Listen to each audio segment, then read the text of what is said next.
حقوق المواطن العراقي هي أساس بناء مجتمع عادل ومتقدم، واليوم راح نحكي عن حقوقك وواجباتك بطريقة قريبة للقلب وبسيطة حتى تكون واعي بحقوقك وتعرف شلون تدافع عنها. تخيل نفسك ماشي بطريق وشفت موقف بيه شخص تعرض للظلم، شنو أول شي يخطر ببالك؟ أغلبنا يمكن نفكر نحكي أو ندافع، لكن قليلين يعرفون شلون يتحركون بالطريقة القانونية الصح. ليش؟ لأن للأسف ماكو وعي كافي بحقوقنا كناس بسيطين، وهاي مشكلتنا الكبرى.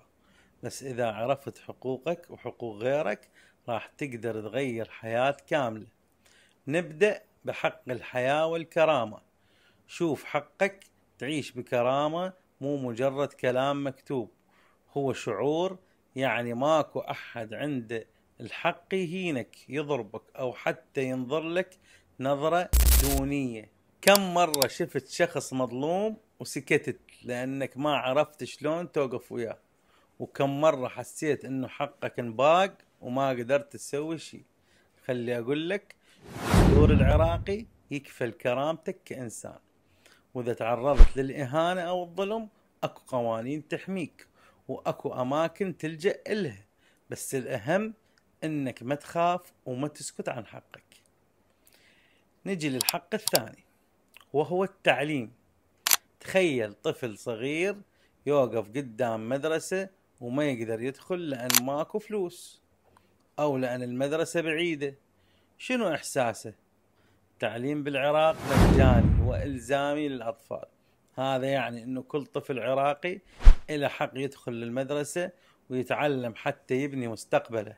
لكن مرات ننسى قد التعليم مهم ونعتبره شيء ثانوي. لا، التعليم هو المفتاح اللي يفتح كل أبواب النجاح. إذا ابنك ما يداوم أو المدرسة ما توفر له مكان، هاي مسؤوليتك كأب أو أم، إنك توقف وتطالب بحقه، لأن إذا فقد التعليم فقد مستقبله. ننتقل إلى حق الرعاية الصحية. خليني أحكي لك قصة بسيطة. أم عراقية حملت طفلها المريض وراحت للمستشفى ووقفت ساعات طويلة تنتظر دورها. لما وصلت قالوا لها لازم تدفعين فلوس وهي ما عندها. شنو تسوي؟ تترك طفلها يعاني؟ هاي اللحظة اللي تحطم القلب.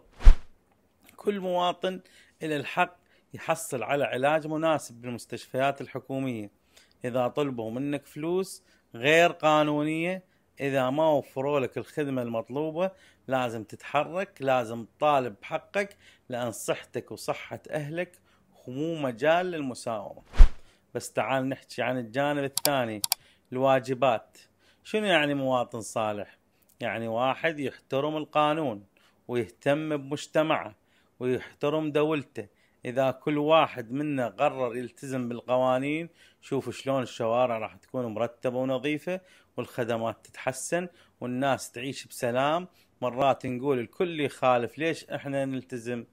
بس التغيير يبدأ منك. لما تحترم القانون تكون قدوة لغيرك.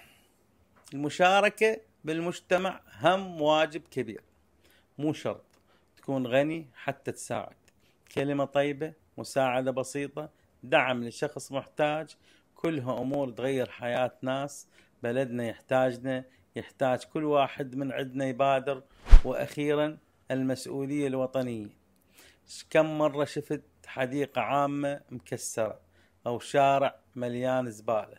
هاي ممتلكاتنا كلنا، إذا ما حافظنا عليها من يحافظ؟ احترام الممتلكات العامة مو رفاهية، هو واجب. بالنهاية الحقوق والواجبات وجهان لعملة واحدة. ما تقدر تطالب بحقوقك بدون ما تأدي واجباتك. تخيل مجتمع يعرف كل شخص بيه شنو إله وشنو عليه، هذا هو المجتمع اللي نطمح لنكون.